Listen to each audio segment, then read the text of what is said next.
Hello friends, welcome to my channel The Easy Gate. I am Rahul Gupta. If you are new to my channel, please subscribe, share and like video. Don't forget to press the bell icon to get the latest update and provide your valuable comments. Hello everyone, welcome to the Easy Gate. तो हम analogue में BJT पढ़ रहे थे। BJT में हमने सबसे main part था वो था डीसी एनालिसिस और बाइसिंग वाला पार्ट कंप्लीट कर लिया है। अब देखो इस सब्जेक्ट में हमें मेनली पढ़ना होता है एम्पलीफायर। जो क्वेश्चन मेन बनते हैं वो बनते हैं एम्पलीफायर से। तो एम्पलीफायर बनाने के लिए सबसे पहले बाइसिंग करनी पड़ती है। और बाइसिंग के पर्पज आपको पता थे, बाइसिंग पर्पज क्या क्या थे। सबसे पहले तो हमें ऐसी बाइसिंग करनी है कि बीजेटी एक्टिव रीजन में काम करे। सेकेंड, बाइसिंग का दूसरा पर्पज था कि कलेक्टर करंट क्या हो, उसमें स्टेबल हो। और तीसरा, हमें ऐसी उसमें बाइसिंग करनी है कि जो बीसीसी हो वो बीसीई हो वो बीसीसी बाई 2 से कम हो या फिर बराबर हो, ताकि थर्मल रनअवे अकर ना हो सके। तो सबसे पहले तो हमें बाइसिंग करनी पड़ती है। बाइसिंग मतलब हमें क्या करना है, डीसी वोल्टेज और डीसी करंट उसमें अप्लाई करनी, रेजिस्टेंस लगाने हैं। अगर मैं बोलूं इतना बीजेटी है, आप मार्केट से सिर्फ इतना बीजेटी लाए, और जब आप बीजेटी लाए तो आपके पास क्या क्या इन्फॉर्मेशन है बीजेटी की, कि इसका बीटा 100 है और बीबीई 0.7 वोल्ट है। ये उसकी स्पेसिफिकेशन में मिल जाएगा। और भी बहुत सारी और भी उसके बहुत सारी स्पेसिफिकेशन मिलते हैं, वो मैं आपको आगे बताऊंगा क्या क्या आपको मार्केट से और क्या क्या मिलता है बीजेटी में। तो सबसे पहले हमने क्या किया, इस बीजेटी को हमने बाइसिंग की। बाइसिंग करने के लिए हमने बीसीसी लगाया 20 वोल्ट, 20 वोल्ट की एक बैटरी लगाई, एक रेजिस्टेंस लगाया आरसी, आरसी की वैल्यू 5 किलो ओम ली, और एक रेजिस्टेंस लगाया आरबी, आरबी की वैल्यू हमने 1000 किलो ओम ली। अब ये कौन सी बाइसिंग है, this is fixed wire circuit. तो हम सबसे पहले फिक्स्ड वायर सर्किट कर ली कि ठीक है, हम एक एग्जाम्पल के तौर पे ले रहे हैं। मेनली अपनी जो बाइसिंग होती है वो कौन सी होती है, वो होती है सेल्फ वायर सर्किट यूज होती है मेनली एम्पलीफायर में। बट अभी हम एग्जाम्पल के लिए देख रहे हैं कि बीजेटी एक एज ए एम्पलीफायर कैसे काम करेगा। तो हमने क्या किया, हमने एक फिक्स्ड वायर सर्किट लगा दिया। अब हमें देखना है कि जब हमने फिक्स वायर सर्किट लगाया है तो ये एक्टिव रीजन में होना चाहिए। सेकंड थिंग, जो बीसीई की वैल्यू है वो बीसीसी बाई 2 से कम या बराबर होना चाहिए। देख लेते हैं जरा, ये वैल्यू हो गई आपकी 0.7 volt, this is BBE 0.7 volt. ये करंट होगी आपकी आईवी। अभी हम डीसी एनालिसिस करते हैं। तो जब भी आपको एम्पलीफायर पढ़ना होता है तो डीसी एनालिसिस बहुत अच्छे से आना चाहिए। उस पर मैंने बहुत सारे वीडियो बनाए हुए हैं कि डीसी एनालिसिस आपको कैसे करना है, कैसे वोल्टेज निकालना है, कैसे करंट निकालनी है। सबसे पहले आपको वो चीज आनी चाहिए। ठीक, तो अगर मैं यहाँ से आईवी की वैल्यू निकालूँ तो कितनी आएगी, आईवी इक्वल टू आएगी 20 minus 0.7 divide by 1000 kilo ohm, it mean 19.3 micro ampere. या फिर अप्रोक्सीमेटली इसको ले लेते हैं for calculation purpose 20 micro ampere. For calculation purpose this is 20 micro ampere. ठीक है, अगर आईवी इतनी है तो आईसी कितनी हो जाएगी, आईसी इक्वल टू हो जाएगा beta into IV. That means 100 into 20 micro ampere, I think you will get 2 milli ampere.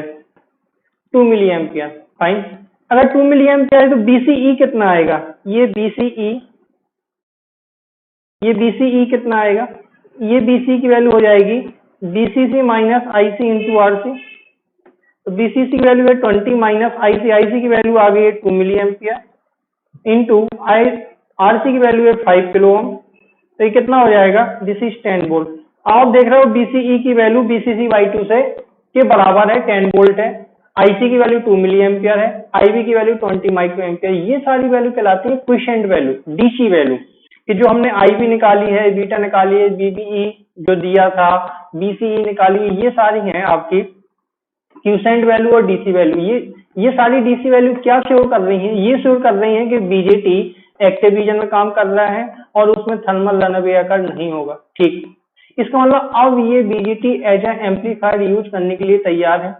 अगर मैं इसमें एसी अप्लाई करूंगा, अगर मैं इसमें स्मॉल एसी इनपुट अप्लाई करूंगा तो मुझे एक लार्ज एसी आउटपुट मिलेगा, और जितना लार्ज मिलेगा उतनी ज्यादा गेन हो जाएगा। तो देख लेते हैं कि हमने क्या किया। हमने फिर इसको एक इनपुट लगाया कैपेसिटर के साथ, आरसी कपल एम्पलीफायर है बेसिकली, ये बीआई है, और यहां से हम आउटपुट लेने वाले हैं, यहां से हम आउटपुट लेने वाले हैं बी नॉट। ठीक है, अब बीआई मान लेते हैं कोई स्मॉल इनपुट है, BI is a small AC input, small AC input. कितना मान लेते हैं कि जो VI है वो BM sin t है या BM sin ओमेगा t है, वेयर BM कुछ नहीं है, BM है 20 मिली एम्पियर। बहुत ही जो उसकी peak value, sorry not milli ampere, this is milli volt. जो उसकी पीक वैल्यू है वो है 20 मिली वोल्ट। इसका मतलब हमने एक AC अप्लाई किया, कहाँ पर, बेस में। एक AC अप्लाई किया बेस में जिसकी पीक वैल्यू कितनी है, 20 मिली वोल्ट। तो जो बेस टू इमीटर वोल्टेज होगा, पहले क्या था, बेस टू इमीटर वोल्टेज था 0.7 वोल्ट DC। जब हमने उसमें AC अप्लाई कर दिया तो बेस टू इमीटर वोल्टेज में AC भी सुपर इम्पोज हो जाएगी, AC भी उसके ऊपर चढ़ जाएगी। इसका मतलब कि अगर मैं BBE की बात करूं, अगर मैं BBE की बात करूं तो मैं क्या लिखूंगा, अब मैं स्मॉल लिख रहा हूं। देखो स्मॉल BB का मतलब है कि AC और प्लस DC, इसमें AC भी है और इसमें DC भी है। ये चीज आपको ध्यान रखनी है। मतलब DC कितनी थी उसमें, अगर मैं इसको ड्रॉ करूं, देखो मैं एक एक सिग्नल को ड्रॉ करूंगा, आपको एक एक सिग्नल को समझना है कि आखिरकार इसमें हो क्या रहा है। कि पहले इसमें DC वैल्यू कितनी थी, पहले इसमें DC वैल्यू थी 0.7 वोल्ट की, या तो 0.7 वोल्ट बोल लो या फिर 700 मिली वोल्ट भी बोल सकते हो। अब इसके ऊपर AC भी अप्लाई कर दी, कितनी AC अप्लाई कर दी 20 मिली वोल्ट की, तो कितना हो जाएगा, ये पीक वैल्यू हो जाएगी 720 मिली वोल्ट, और ये हो जाएगा नीचे 680 मिली वोल्ट, क्योंकि 0.7 वोल्ट का मतलब है 700 मिली वोल्ट। इसका मतलब अब जो VBE है, पहले फिक्स वैल्यू थी 0.7 वोल्ट। अब जब हमने AC अप्लाई किया तो अब VBE वेरी कर रही है कहां से कहां तक, 720 मिली वोल्ट से लेकर 680 मिली वोल्ट तक। अब हमें इतना पता होता है कि जो BBE और IB के बीच का प्लॉट होता है वो कुछ ऐसा होता है। ध्यान से देखेंगे जरा, यहाँ पे अगर मैं IV लिखूं, यहाँ पे अगर मैं VBE लिखूं तो देखो ये प्लॉट कुछ ऐसा होता है। जब 0.7 वोल्ट था, यहाँ पे मान लेते हैं दिस इज 0.7 वोल्ट, या फिर इसी को हम बोल रहे हैं 700 मिली वोल्ट। उस समय करंट कितनी थी, उस समय करंट थी 20 micro, I am sorry, this is, यहाँ पे लेना है हमें VBE और यहाँ पे लेना है हमें IB। दिस इज VBE और ये IB। तब बेस करंट कितनी है, 20 माइक्रो एम्पियर। अब कितना वेरी कर रहा है, अब ये वेरी कर रहा है 680 मिली वोल्ट और 720 मिली वोल्ट के बीच में।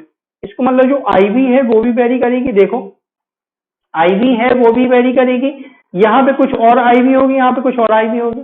तो हम अभी मान लेते हैं स्मॉल सिग्नल वेरिएशन। अभी मैं बताऊंगा स्मॉल सिग्नल वेरिएशन और लार्ज सिग्नल वेरिएशन क्या है। अभी हम मान लेते हैं, लेट एज्यूम, ये अजम्पशन है अपना, लेट एज्यूम जो डेल्टा IB है, मतलब बेस करंट में जो चेंज हो रहा है वो मान लेते हैं 2 माइक्रो एम्पियर का हो रहा है। ये अपना अजम्पशन है। लेट एज्यूम कि जो बेस में चेंज हो रहा है, बेस करंट में चेंज हो रहा है because of change in base to emitter voltage, the change in base current is plus minus 2 micro ampere, plus minus 2 micro ampere. इसका मतलब अगर मैं IB को ड्रॉ करूं, देखते जाएंगे जरा ध्यान से, अगर मैं IB को ड्रॉ करूं, क्योंकि यहां से आपको एक चीज क्लियर हो जाएगी BJT एज एम्पलीफायर कैसे काम करेगा। अगर मैं IB को ड्रॉ करूं तो पहले करंट कितनी फ्लो हो रही थी, पहले करंट थी 20 माइक्रो एम्पियर की, ये IB है, ये टाइम है यहाँ पे। अब कितना वेरी कर रहा है, ये 2 माइक्रो एम्पियर हमने मान लिया है। इसका मतलब कि यहाँ पे कितना है, ये हो जाएगा 22 माइक्रो एम्पियर और ये हो जाएगा 18 माइक्रो एम्पियर। इसका मतलब जो IB में चेंज है वो कितना हो रहा है, 2 माइक्रो एम्पियर का। अगर IB में इतना चेंज हो रहा है तो देखो IC इक्वल टू क्या होता है, IC इक्वल टू होता है beta into IB, beta into IB। तो IC में कितना चेंज होगा, बीटा तो कांस्टेंट है, कोई चेंज नहीं हो रहा है, सिर्फ IB में चेंज हो रहा है तो IB में चेंज बोल देंगे। तो IC में कितना चेंज होगा देखेंगे जरा, 100 इंटू 2 माइक्रो एम्पियर, और इसका मतलब हो जाएगा 0.2 मिली एम्पियर।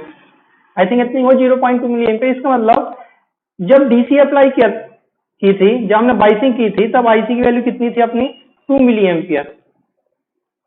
जब हमने सिर्फ DC अप्लाई की थी तब IC की वैल्यू कितनी थी, 2 मिली एम्पियर। यहाँ कहीं था वो लेवल 2 मिली एम्पियर का, दिस इज 2 मिली एम्पियर। अब IC में कितना चेंज हो रहा है, IC में चेंज हो रहा है 0.2 मिली एम्पियर। इसका मतलब कहां से कहां तक वेरी कर रही होगी, ये कर रही होगी 2.2 मिली एम्पियर और नीचे 1.8 मिली एम्पियर, कुछ ऐसे चल रहा होगा। जैसे हमने AC अप्लाई किया तो जितने भी रिस्पॉन्स होते हैं, जितने भी वोल्टेज होंगे, जितने भी करंट होंगे, वो सब एसी और डीसी का सुपर इम्पोज होगा। वहां पे एसी और डीसी दोनों के दोनों क्या हो जाएंगी, मिल जाएंगी, आपकी ऐड हो जाएंगी। तो जितने भी आपके करंट कंपोनेंट होंगे, जितने भी वोल्टेज कंपोनेंट होंगे, सभी में एसी प्लस डीसी होगी। तो जो मैं ये कंपोनेंट बनाया कलेक्टर करंट का, इसमें एसी भी है और इसमें डीसी भी है। डीसी करंट कितनी है, 2 मिली एम्पियर की, और उसमें वेरी कितनी कर रही है, 0.2 मिली एम्पियर। इसका मतलब 2.2 मिली एम्पियर ऊपर और 1.8 मिली एम्पियर नीचे। अगर आईसी वेरी कर रही है तो देखो बी नॉट, अगर मैं बोलूं बीसीई या फिर बी नॉट की वैल्यू वो कितनी होगी, वो कितनी होगी, वो थी अपनी BCC minus IC into RC, यही थी। अब देखो बीसीसी में तो कोई चेंज हो नहीं रहा, तो अगर मैं बोलूं डेल बी नॉट कितना होगा, तो बीसीसी में कोई चेंज नहीं हो रहा है, आरसी में कोई चेंज नहीं हो रहा है, चेंज कहाँ हो रहा है, आईसी में। तो basically this is plus minus, क्योंकि डेल्टा आई हमने क्या माना था, प्लस माइनस। अब अगर आप यहाँ पे वैल्यू रखोगे 5 kilo ohm into plus minus 0.2 milli ampere, तो आई थिंक ये वैल्यू आएगी minus plus 1 volt, minus plus 1 volt. Delta B naught कितना आएगा, माइनस प्लस 1 वोल्ट। इसका मतलब अगर मैं इसको भी ड्रॉ करूं तो पहले बी नॉट कितना है, जो कलेक्टर का वोल्टेज था, जो कलेक्टर नोड का वोल्टेज था, उस समय वोल्टेज कितना था, 10 वोल्ट। ये था कहीं 10 वोल्ट पे, ये था 10 वोल्ट पे, ये है वी नॉट और ये टी है। अब कितना वेरी कर रहा है, माइनस प्लस का 1 वोल्ट। इसका मतलब इसमें एसी कितनी हो रही है, ये 9 वोल्ट है और ये 11 वोल्ट है। ये माइनस प्लस का मतलब है कि देखो 180 डिग्री का फेज शिफ्ट आ रहा है। बेसिकली हमने यहाँ पे कॉमन इमीटर बनाया है, आगे पता चल जाएगा कॉमन इमीटर एम्पलीफायर हमेशा 180 डिग्री का फेज शिफ्ट देता है, और आपको दिख भी रहा है यहाँ पे 180 डिग्री का फेज शिफ्ट आ रहा है। अब आप ऑब्जर्व करो जो वेरिएशन है वो कितना है, माइनस प्लस 1 वोल्ट। अगर मैं यहाँ पे मैंने कैपेसिटर लगाया, देखो कलेक्टर नोड के बाद मैंने एक कैपेसिटर लगाया, ये कैपेसिटर क्या करेगा, ये डीसी को ब्लॉक कर देगा। इसका मतलब जो आउटपुट आप देख रहे हो यहाँ पे, जो आप यहाँ पे आउटपुट देख रहे हो, अगर मैं आउटपुट को लिखूंगा तो आउटपुट कुछ ऐसा लिखूंगा, देखेंगे जरा। आउटपुट में कुछ ऐसा लिखूंगा, पहले था 10 वोल्ट, अब उसमें कितना ऐड हो गया, कितना ऐड हो गया, ये प्लस माइनस हो गया कितना, 1 साइन ओमेगा टी। साइन ही लिया था हमने, इनपुट जो था वो साइन था, bn sign omega T. bn की वैल्यू कितनी है, 20 मिली वोल्ट। ये बेसिकली ये बी नॉट है, ये पार्ट क्या है, ये पार्ट डीसी है और ये पार्ट क्या है, एसी है। ये डीसी किससे एलिमिनेट हो जाएगा, अगर मैं इसमें कैपेसिटर लगा दूंगा तो ये डीसी टर्म तो अपना खत्म हो जाएगा। अगर मैं इसमें कैपेसिटर लगा दूंगा डीसी टर्म क्या हो जाएगा, एलिमिनेट हो जाएगा। अपने पास क्या बचेगा, सिर्फ उसे एसी बचेगा। इसको मतलब हमने इनपुट कितना अप्लाई किया था, इनपुट में कितना वेरिएशन था, इनपुट में वेरिएशन था 20 मिली वोल्ट का, ओनली 20 मिली वोल्ट का। बट आउटपुट में कितना वेरिएशन मिल रहा है, आउटपुट में वेरिएशन मिल रहा है हमें 1 वोल्ट का। इसका मतलब हमने 20 मिली वोल्ट का इनपुट अप्लाई किया था, आउटपुट कितना मिला मुझे, 1 वोल्ट का। कितना आपका इंक्रीज हो गया आउटपुट, 50 टाइम्स इंक्रीज हो गया। ये तो जो आपका आउटपुट है वो 50 टाइम्स इंक्रीज हो गई। इसका मतलब इस सर्किट का एम्प्लीफिकेशन फैक्टर कितना है, 50 है। क्यों, क्योंकि जो VI था, अगर मैं बोलूं कि आपने VI अप्लाई किया और एक आपका एम्पलीफायर था बीजेटी एम्पलीफायर, यहाँ पे अगर मैं बनाऊं बीजेटी एम्पलीफायर, ये सब बहुत सारे पैरामीटर हैं, जो एम्प्लीफिकेशन फैक्टर है बहुत सारे पैरामीटर हैं, ये बी नॉट है। VI कितना था, VI था 20 milli volt sine omega T, या फिर मैं इसको ऐसे लिखूं 20 sine omega T milli volt, और ये आउटपुट कितना मिला मुझे 1 साइन ओमेगा टी वोल्ट। तो इसका बेसिकली एम्प्लीफिकेशन फैक्टर कितना हो जाएगा, मतलब एम्प्लीफिकेशन फैक्टर ए, तो अगर मैं बोलूं ए कितना हो जाएगा, तो V naught upon V I, और V naught upon V I कितना हो जाएगा, ये आएगा 1 sine omega T divide by 20 sine omega T milli volt. ये नीचे वाला है मिली वोल्ट में और ऊपर वाला है वोल्ट में। आई थिंक ये वैल्यू आएगी 50। इसका मतलब इस बीजेटी एम्पलीफायर का, जो मैंने बीजेटी एम्पलीफायर एक आपका सिस्टम बनाया हुआ है, उसका एम्प्लीफिकेशन फैक्टर कितना है, 50 है। अब मैं चाहता हूं कि एम्प्लीफिकेशन फैक्टर ज्यादा से ज्यादा हो, तो आप पूरा गौर कर सकते हो। ये चीजें बहुत छोटी छोटी चीजें हैं, बट आपके लिए बहुत ज्यादा इंपोर्टेंट हो जाएंगे। जो एम्प्लीफिकेशन फैक्टर आया 50, वो किस किस पर डिपेंड कर रहा है। अगर आप ऊपर से लेके नीचे तक पूरा आप प्रोसेस देखो, तो अगर पहला पॉइंट है, अगर मैं बीटा की वैल्यू को इंक्रीज कर दूं, सबसे पहले कि अगर मैं बीजेटी की बीटा की वैल्यू को इंक्रीज कर दूंगा, तो डेल्टा आईसी इसकी वैल्यू इंक्रीज हो जाएगी। अगर इसकी वैल्यू इंक्रीज होगी तो देखो इसकी डेल्टा बी नॉट की वैल्यू भी इंक्रीज हो जाएगी। ठीक है, दूसरा पॉइंट कि अगर मैं आरसी की वैल्यू को भी बढ़ा दूं, अगर मैं आरसी की वैल्यू को अगर मैं यहाँ पे 10 किलो ओम कर देता, ये 20 या तो 5 किलो ओम की जगह में कितना कर देता, 10 किलो ओम कर देता, तो शायद इसमें चेंजेस क्या हो जाते, ज्यादा हो जाते। इसका मतलब जो एम्प्लीफिकेशन फैक्टर है वो दो चीजों पर डिपेंड करता है यहाँ पर। पहला तो है बीटा और दूसरा है लोड रेजिस्टेंस आरसी। और ये चीज मैं पहले ही बता चुका हूं कि हमेशा एम्प्लीफिकेशन फैक्टर उसके लोड पर डिपेंड करता है, उसका लोड कितना है हमेशा। अभी यहाँ पर लोड की तरह क्या काम कर रहा है, जो आरसी है वो एक लोड की तरह काम कर रहा है। तो यहाँ पे मैं एक पॉइंट लिख सकता हूं कि एम्प्लीफिकेशन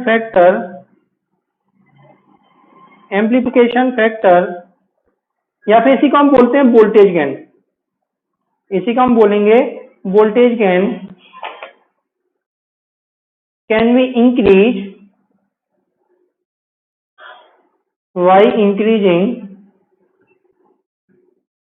increasing क्या क्या, beta and load resistance RC. इसका मतलब जब हम बीजेटी खरीदने जाएंगे तो हमें ऐसा बीजेटी सिलेक्ट करना है जिसका बीटा ज्यादा से ज्यादा हो, जिसका बीटा 150 हो, 200 हो, ज्यादा ज्यादा हो। जितना ज्यादा होगा बीटा उसका एम्प्लीफिकेशन फैक्टर उतने ज्यादा होगा। सेकंड, जब हम बाइसिंग कर रहे हैं तो हमें आरसी की वैल्यू भी थोड़ा सा ज्यादा सेलेक्ट करनी है। जितना ज्यादा आरसी होगा उतनी ज्यादा उसमें क्या होगा, एम्प्लीफिकेशन फैक्टर होगा। पर देखो आरसी की वैल्यू हम ज्यादा सेलेक्ट कर नहीं सकते हैं, बहुत ज्यादा सेलेक्ट कर दोगे तो हो सकता है वो एक्टिव रीजन में ही ना काम करे। जो आपकी बीसीई की वैल्यू है वो सैचुरेशन में चली जाए, इतनी कम हो जाए, वो आरसी की वैल्यू इतनी ज्यादा आपने बढ़ा दी कि जो बीसी की वैल्यू इतनी कम हो गई कि वो सैचुरेशन में चला गया। तो हमें आरसी की वैल्यू इतनी ज्यादा भी नहीं बढ़ानी है कि वो सैचुरेशन में चला जाए। सेकंड, बीटा की वैल्यू बहुत ज्यादा आपकी इंक्रीज नहीं हो सकती है, बहुत ज्यादा आपका इंक्रीज नहीं हो सकता। तो आगे हम पढ़ेंगे कि बीटा की वैल्यू हम कैसे इंक्रीज कर सकते हैं। एक होता है आपका Darlington pair, multi stage amplifier बनाया जाता है, दो बीजेटी का यूज करके भी आप बीटा की वैल्यू बढ़ा सकते हो by using Darlington pair. Darlington pair का यूज करके आप बीटा की वैल्यू बढ़ा सकते हो। वहां पे बीटा की जो वैल्यू होगी वो दोनों ट्रांजिस्टर की बीटा की मल्टीप्लिकेशन के बराबर होगी। ये चीज हम पढ़ेंगे आगे मल्टी स्टेज एम्पलीफायर में।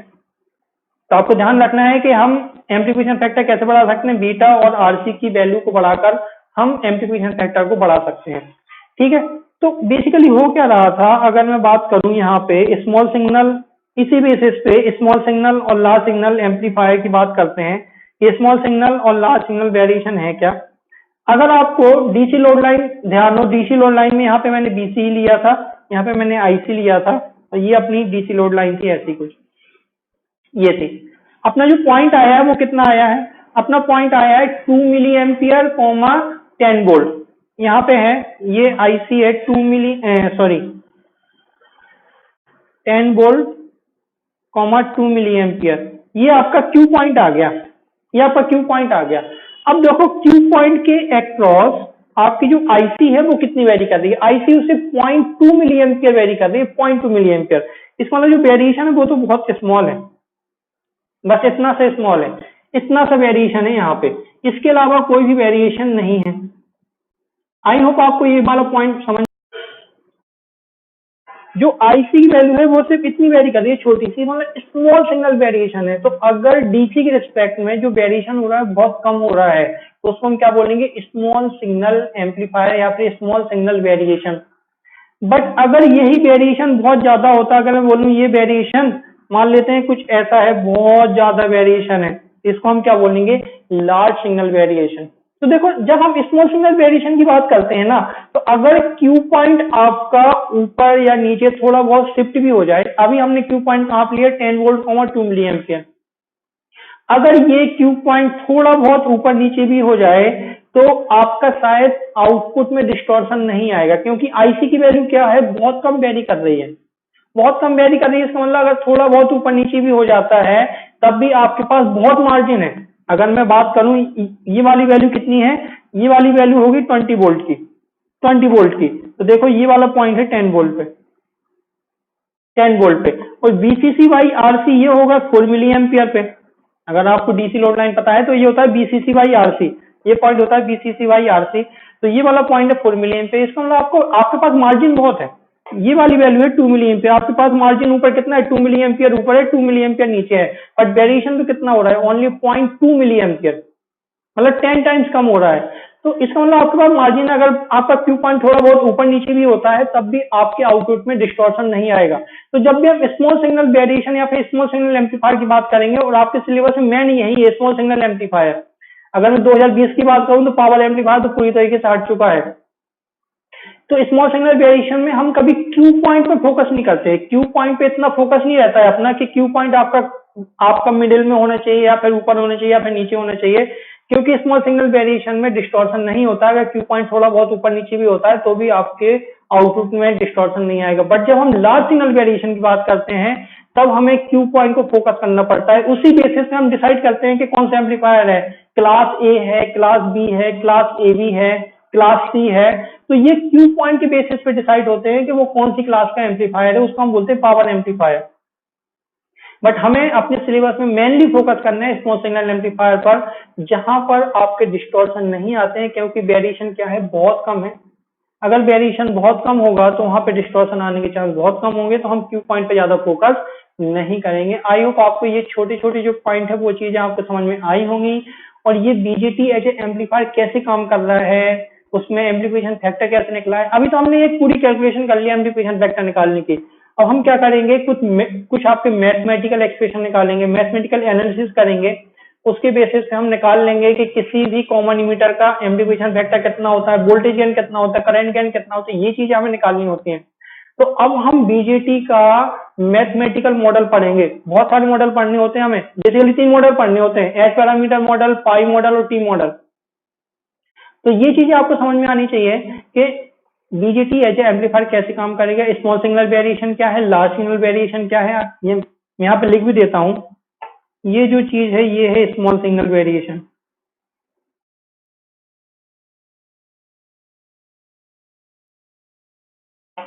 और ये जो चीज है ये है लार्ज सिग्नल वेरिएशन।